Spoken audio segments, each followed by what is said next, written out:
podcast.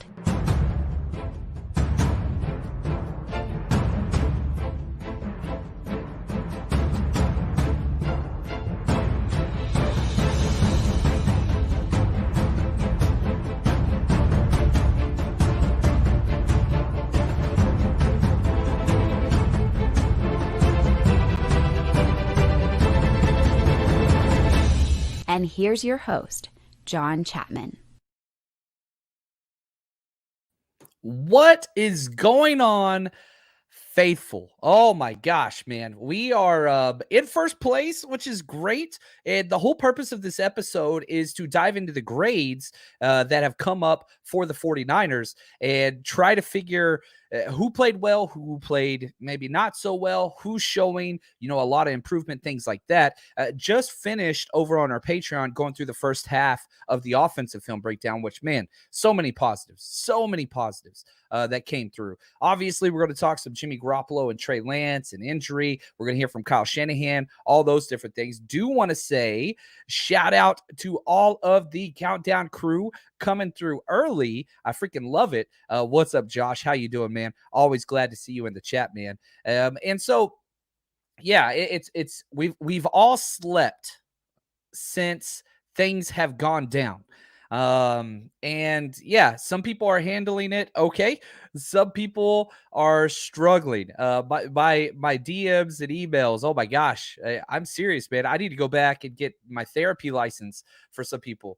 49ers are in first place. You just destroyed a team by 20 points that you haven't beaten by 20 or more points since 1988. I'm willing to say half the people watching this show weren't even born the last time we beat the Seattle Seahawks by 20 or more points. And so, yeah, it's the way it goes. Overreaction Monday, baby. And let's jump into it. Why not? And if you got your questions, go ahead and throw those up in the chat. Just make sure you tag me. Clayton, the man, is behind the scenes. He is working the board, so he's going to get your questions to me. And I do want to start off by saying this, and I think this was the appropriate way to handle things. You mourn and you're upset with the loss of Trey Lance. You have to be.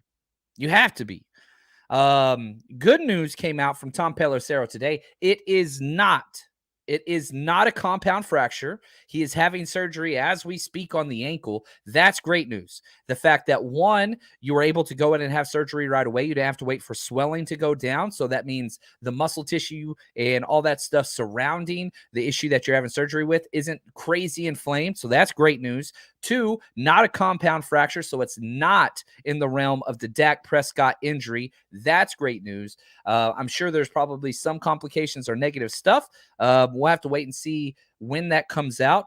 But here's a real quick clip from Kyle Shanahan talking about going and talking to Trey Lance after the game.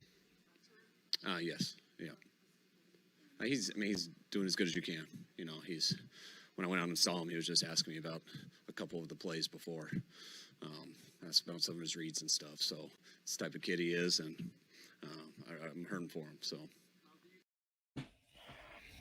you're hurting for him, and I think that's a big deal. I think that's the right way to handle it.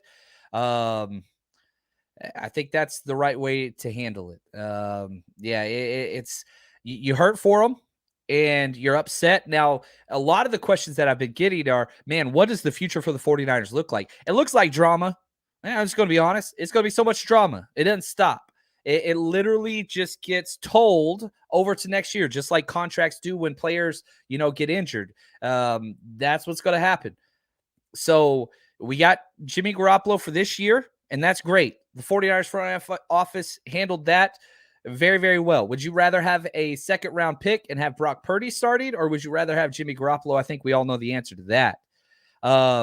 Benji and Daddy asked this. He says, John, do you think with Jimmy's injury history that the 49ers will look into a veteran backup? Probably not.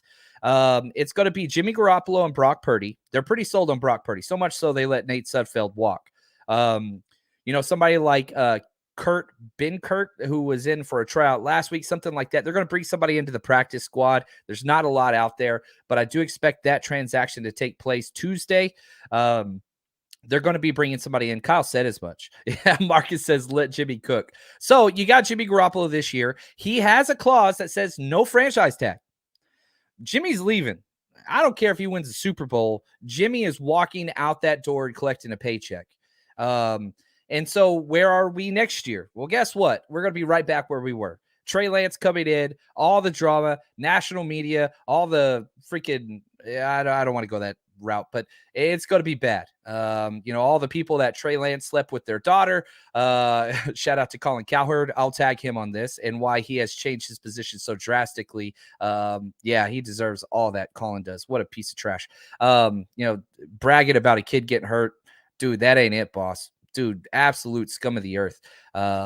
And I hope somebody tags him in this. I'm going to cut this clip and tag him. Anyway, you don't treat people like that. That's just not the way it goes. But hopefully Trey had a good time because they used to be positive. I wonder what changed. Anyway, having said that, let's focus on this game because this is what's important. Sorry about that. Went off the rails a little bit there. Let's talk defense because I think defense is what's so important. Defense is going to carry this team. If you look at capital, if you look at draft picks, you look at all pros, you look at whatever, defense. Christian, man, glad to see you live here in the chat, my friend. Usually we are exchanging words through Twitter DM. So glad to have you, Christian. Defense is unreal. Listen to these ranks. This is across the NFL. Now, this is before the Monday Night Football game, so there's still 4 teams to play. But listen to these defensive ranks. Number 1 in the NFL in total yards, which that's usually the general metric. The 2 metrics that you go with. Total yards allowed, points allowed.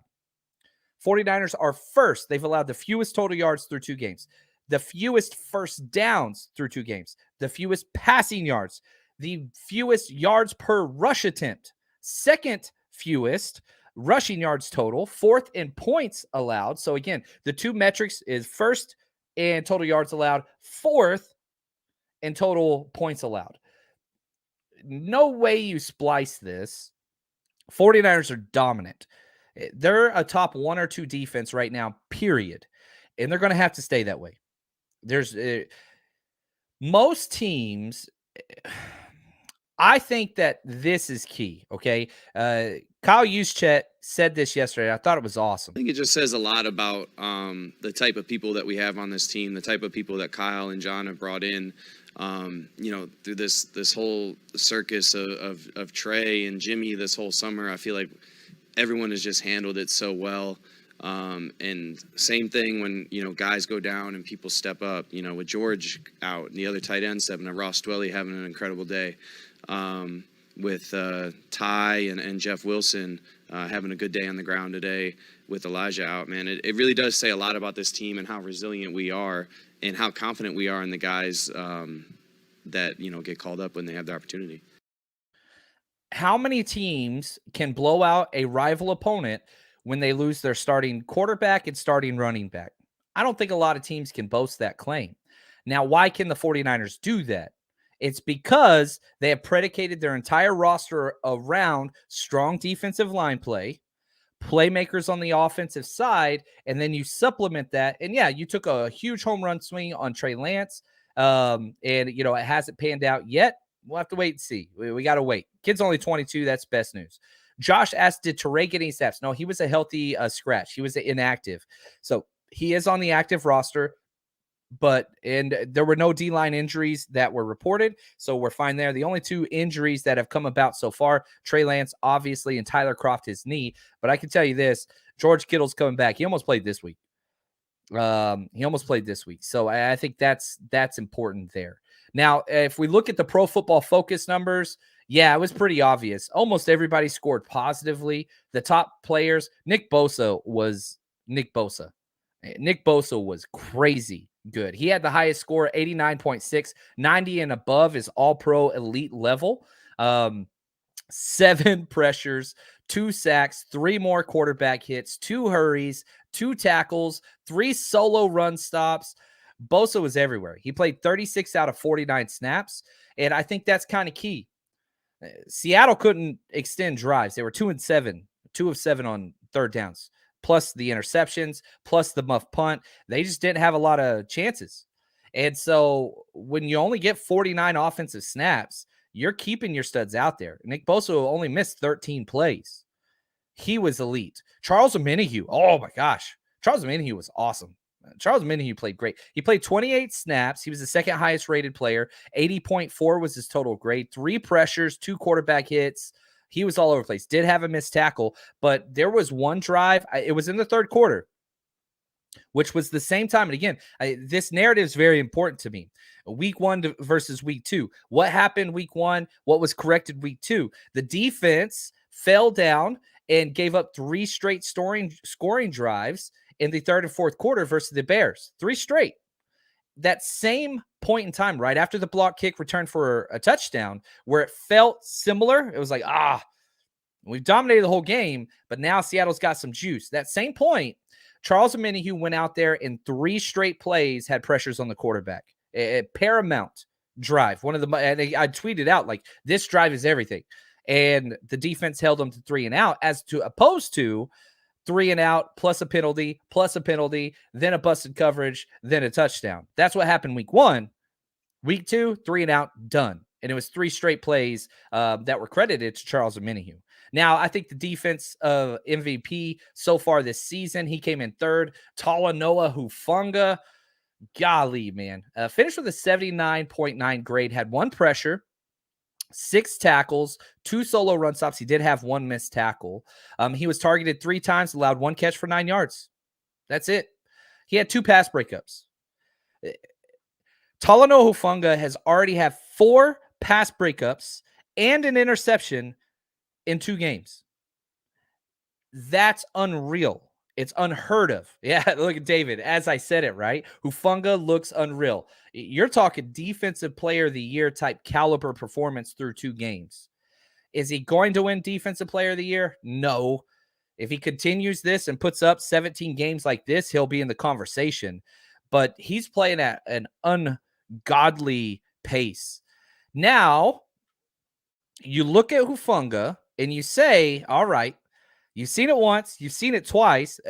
Before the game, we did our top 5 things to watch for, and our number 2 was, can Hufanga do it again? Yep, he did it again. And yeah, I don't know, man. I saw the Tart comment, and I love Jaquiski Tart. I really, really do. By far one of my favorite players. Lots of 49ers I talk to, I ask them questions off air, and I'll say, like, man, who's one of the smartest players in the offense or the defense, whomever I'm talking to? And Tart's name gets brought up all the time. Huge locker room guy. He knows his worth. He's holding out for his worth. He'll land with the team at some point this year. But yeah, it's rough because Hufanga is so much younger and cheaper. I love Tart. I really do. But it's different. We haven't had that playmaking safety in quite a while. You got to go like Dante Whitner maybe. But the fact that Hufanga, who's classified as a as a strong safety in the box guy, thumper, run support guy, the fact that he's making these plays in pass coverage, that's what's different. All of the critique, which there was a lot this offseason, because again, people were invested with Tart, and there's nothing wrong with that. So whenever they see Tart being replaced by this younger guy who had some suspect coverage last year, people came out swinging. And I let me say this. I love it when fans or on Twitter or social media or podcasts go to bat for their players. That is a beautiful thing. That's a beautiful thing. I do the same thing. Huge Trey guy, right? Huge Trey guy. Huge Trey Greenlaw guy. Huge Hufanga guy. Like, there are certain players that I'm just like, oh, I freaking love these guys. And I believe them. And a lot of it's because of the draft process where I rank 180 plus players before the Niners select any of them. And so when the Niners do select some of the ones that, you know, I quote unquote fall in love with, yeah, I believe in them, right? That's what happens. Now, as good as it is to buy in and defend and go to bat for the players in which you love, that's great. That doesn't mean you have to tear down other players. And I think that's where the arc changes to a little bit more of a toxic reality, is that if you did love Tart, you feel you have to tear down Talanoa Hufanga. Or if you did love Jimmy Garoppolo, you have to tear down Trey Lance. And that's not it at all. Now, that's what the news medias do. That's what the political climate does. That's what all these things are. But that's not reality. And it shouldn't be that way for a fan either. So you can love Hufanga and Tart. it's not a competition. Now, maybe it is because you can't have them both out there, and one did kind of take the position of the other.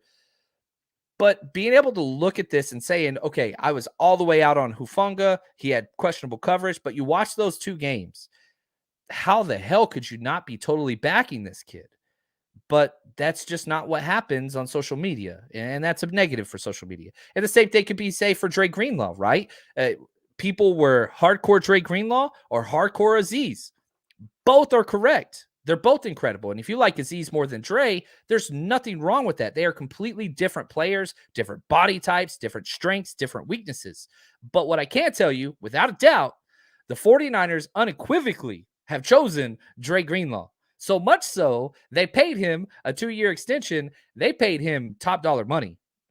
49ers are set at linebacker for a long time. Dre Greenlaw, Fred Warner are here for the next 3 years, minimum. It's incredible. But I also remember everybody talking about why Dre Greenlaw is going to be traded. And every single time I saw those comments in the chat, I kept saying, he's not being traded, guys. It makes 0 sense. And everybody's like, oh, he's going to be traded. Dre Greenlaw is a trade candidate. And I kept saying, no, he's not. This team loves Dre. Now, Jorn, is there any chance Aziz comes back? Sadly, I don't see it. You know, he's that Sam backer. Does he deserve to be paid top 20 linebacker money? He sure as hell does. He's that good. It just sucks that he's buried on our depth chart and can only come in on nickel pack or base packages. We look at what Aziz played well. He played 19 snaps, again, out of 49. How many did Dre Greenlaw play? Well, 49. Dre Greenlaw played 100% of the snaps on defense. Aziz played 19, less than half. That's just the reality. It has been the reality.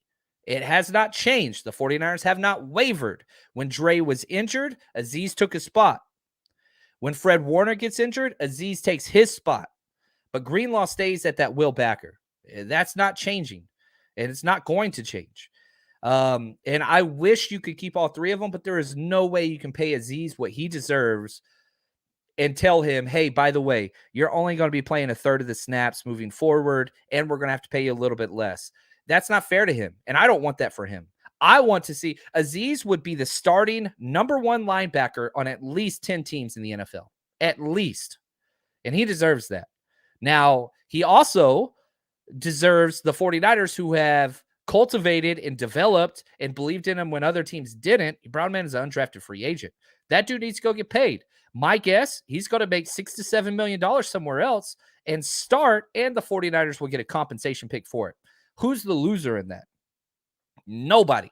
And Kelly, thank you. We still got a lot of studs on our practice squad. You remember Curtis Robinson we kept? He's on IR. Marcelino McCrary Ball, he's there as well. We're fine. 49ers are fine at linebacker. It is unbelievable. David says maybe we move Aziz before the deadline. I don't think you do, because what would you trade Aziz for? 6th? Maybe a 5th rounder? Or you keep Aziz. If somebody goes down, he steps in, linebacker stays on par, then he signs elsewhere, and then you get that 6th round compensation pick the following year. It's the way the 49ers are doing business. Now, if somebody wants to overpay and give you a 3rd or a 4th, okay, now we're talking. But Aziz is a part of this team as much as anybody. Now, a snap count might be a lot lower than Dre's, and that's not a bad thing. But Aziz is a leader of this team. Aziz is a part of this team. And unless you can get something crazy, which off the ball linebackers, a lot of teams don't value. The Arizona Cardinals do way too much. But anyway, yeah, we're stashing Robinson, McCrary Ball, those 2 dudes. Oh, my gosh. Yeah, those guys are going to be fighting for that spot. There's no way. They want him to play out his final year. I agree. I like that. So maybe you get something and you can kind of figure that out. But anyway, now if we're just talking linebackers, the highest rated linebacker this week was Dre Greenlaw with a 70.3 grade. He did have another missed tackle, which that's 2 weeks in a row he's had a missed tackle. Very uncharacteristic, but he also led the team in tackles. 7 tackles, 4 solo run stops. Wasn't the best in coverage, but didn't give up as much yak as possible. Again, one of those was one of the missed tackles that he had. Aziz finished as the 10th highest player with the 68.2. Warner finished 12th with the 66.6. So yeah, you can kind of look at those things. But again, you look at Aziz, I mean, he played well. He had 2 assisted tackles and 19 snaps. Aziz was good. And one of my favorite drives of the game were Kinlaw and Armstead just clogged the middle 3 plays in a row. Aziz made the first play. Warner made the second play. Greenlaw made the third play, 3-and-out punt. And it was just like, oh my gosh, D'Amico Ryans is on the sidelines. That's how we draw it up, baby. Which, like, that's awesome. That's awesome. Yeah, I completely disagree with this. Antonio, I'm only throwing this up there to completely just go against this in every way possible. Trey Lance's career is over in the 49ers when he start over at quarterback. Yeah, I completely as opposed to this as I could possibly ever be. That makes 0 sense. The kid's 22 years old. He has an entire year to rehab and be ready to go. It's not a compound fracture. He's going to be just fine. He'll be 23 years old. He'll be still, I think he'll be the second youngest quarterback starting next year, even after the new draft class comes in. No, that's total wrong on that one. Wrong on that one. So anyway, back to, let's talk negatives with the defense. Defense played great. We talked about how great the defense is, but some players struggled a little bit. Kerry Hyder couldn't bring down Geno Smith a couple times. He was the lowest graded player. He got 14 snaps, finished with a 55.9 grade. Even though he had 3 pressures, he just didn't get there in time. Eric Armstead, again, I'm saying this. First week, Eric Armstead was bad. This week, Armstead was consistent, didn't make any plays, had no pressures, didn't really do much, but man, he clogged the middle. And I thought that's his number one job on this team. You want to add in a little bit of pass rush, a little bit of other things, but even though he was rated so low, he did his job. Drake Jackson, second week in a row, he's in the bottom 3. So like those are kind of your bottom 3, but overall, all the grades were relatively positive. Usually you get 1 or 2 grades that are in like 20, 30, 40s. The lowest grade was Kerry Hyder with a 55.9. Not a bad grade at all. Really wasn't. And let's go back to Kyle Shanahan here. Little tongue in cheek here, talk about the defense. The defense was unbelievable. I mean, I just got on them for not shutting them out. They took offense to that. But no, I know I was being sarcastic with them, but no, they were unbelievable today. Did great versus the run, and getting those 2 turnovers were huge, and getting the 1 on special teams. Yeah, that's big. And this is what has to happen moving forward. This is the protocol. Defense has to be great. Run the ball. Limit turnovers. Now, a couple things I do want to bring up again. Tomorrow, I'm so pumped. Going to be live on 49ers.com with their supporters club. Tomorrow at noon, our Wayne Breezy show is going to be pushed back just till 3:30 p.m. Pacific time. But yeah, man, absolute dream come true. Really, really excited to be working with the 49ers. It's fun covering them, but working with them is going to be really, really cool. Trying to talk through that community. And also this week, man, flying out to Denver on Friday. So excited. Going to be hanging out with Navarro Bowman, but more importantly, hanging out with you guys. You're coming out to Denver. I'm telling you this right now. We got you covered. Saturday night, come party with Navarro Bowman. Sunday, we've got the best tailgate in the world set up. I'm so excited about this.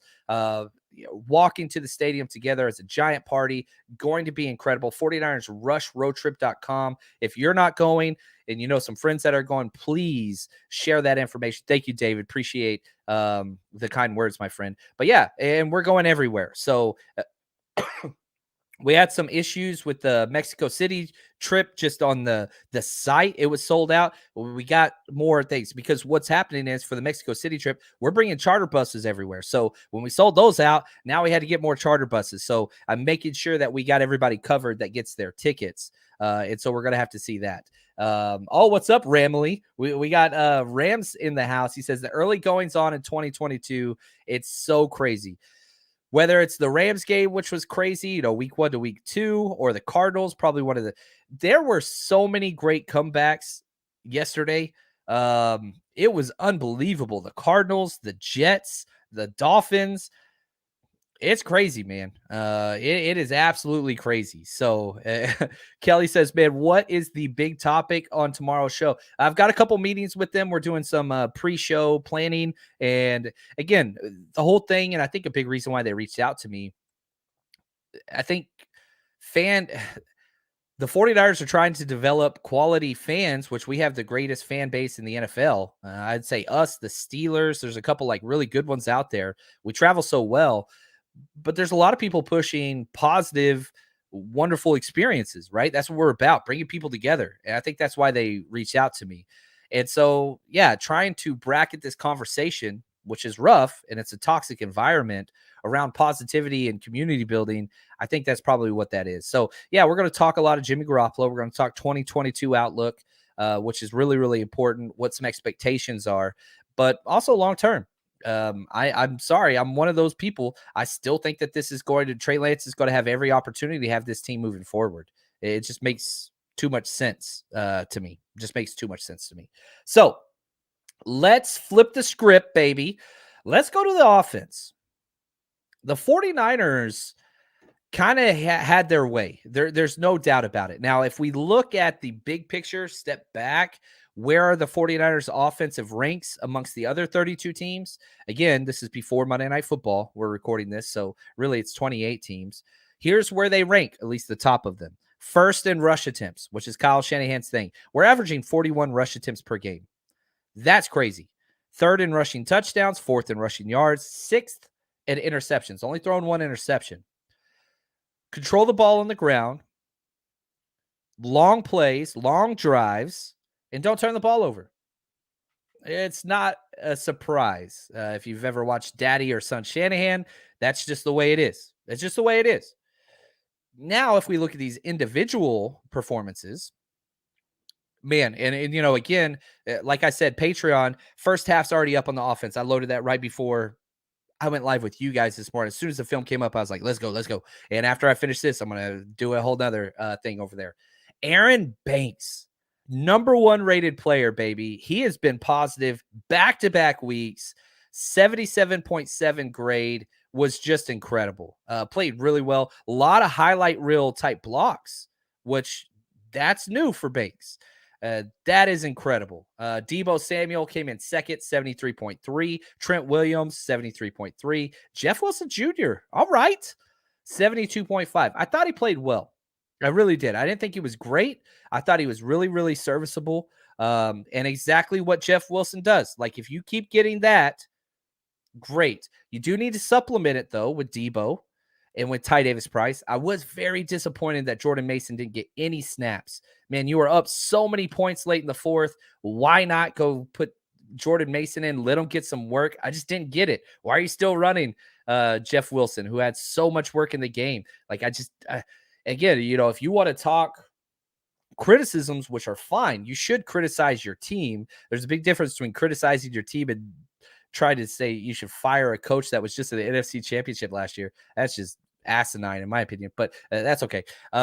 Yeah, there are criticisms. Why not develop some of these younger guys that you're going to need whenever the plays didn't matter? And so the fact that you're running Jeff Wilson Jr. with like less than a minute left and you're up 20 points, I don't understand that whatsoever. Deebo and them still in the game, I don't get that. Get Teddy Gray out there. Get Ray out there. Get all those guys out there. Get some backup alignment in there. Let them get some snaps.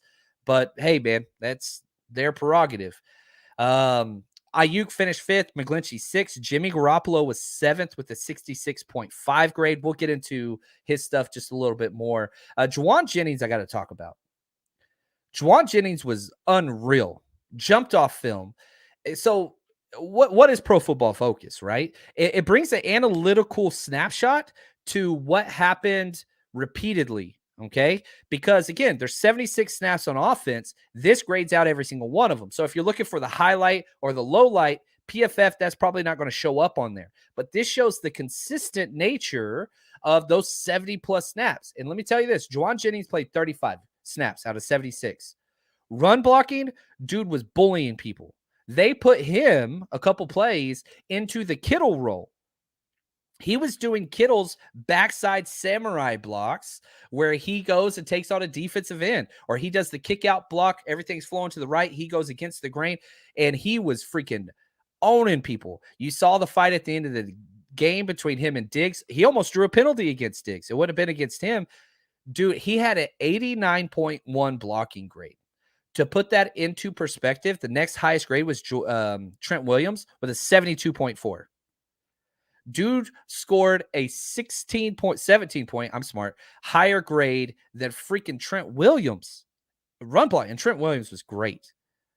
He was awesome. Juwan Jennings was great, man. Thank you, Shot Jay. He says, like, subscribe, Patreon, support the show. I love it, man. I really do appreciate that.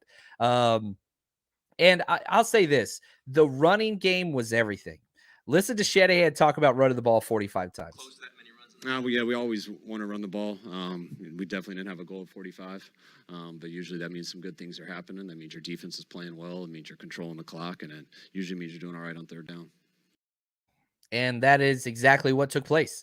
49ers just ran the ball, and it was successful. Now, it did take a huge drop whenever Jimmy Garoppolo came in, the running efficiency for sure, but he was able to supplement that with throwing the ball on some third downs and getting some first downs that way. So it's interesting. It's going to look different. We've seen Jimmy back there.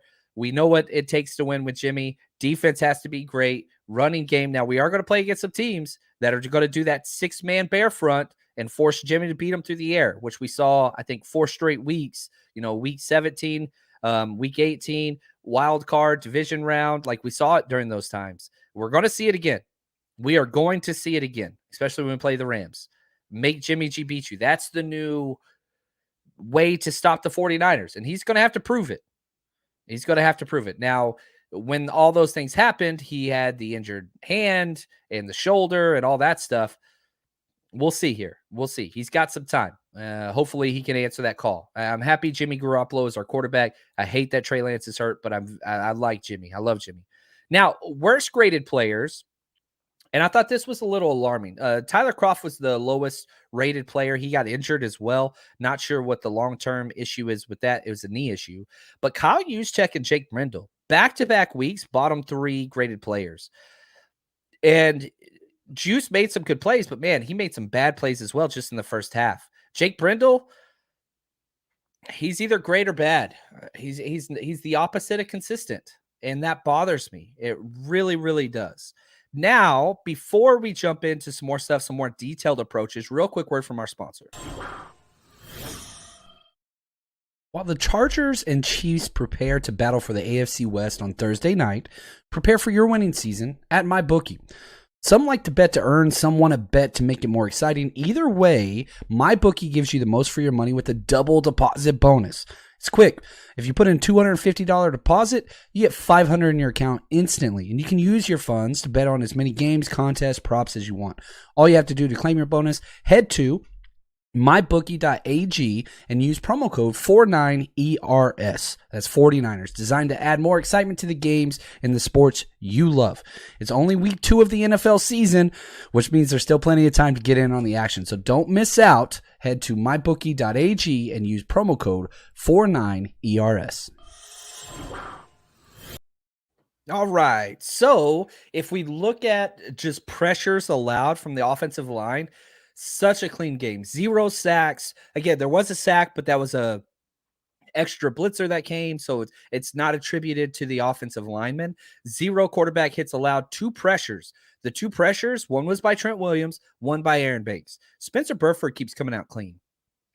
And, if we're talking about who I think Jake Brendel had a bad game again, he had a couple miscommunications. But if Brunskill comes back healthy, which I doubt he'll be back this week, Brunskill should get some work at center. I'm just saying, like, that's a reality. That needs to happen. Now, one of the most important things from the game that I thought was Jimmy Garoppolo's willingness to throw the ball outside the numbers deep. We haven't seen that. Now, it was Trey's game plan, which that's a Trey thing, but it was so successful. Drew 2 pass interference penalties.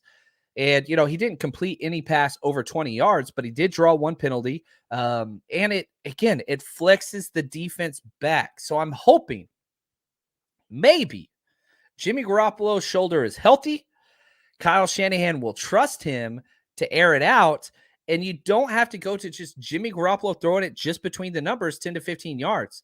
That's not a successful way to win a Super Bowl. And so now that you're going into this, and now you're in week 3, you're in first place, you're 1-1. Every team in the NFC West is 1-1, but the 49ers are in first place because they have the only divisional win, which is important. And again, step back, put perspective into this. You got a divisional win against a team that has kicked your butt for over a decade in divisional play. You've always done fairly well against Arizona, and you've always dominated the Rams. So if you could just maintain those things while also beating Seattle, you win your division, you're in. You get into the playoffs. We have seen this roster is built to contend in the playoffs. You just got to get there. You got to get to the dance.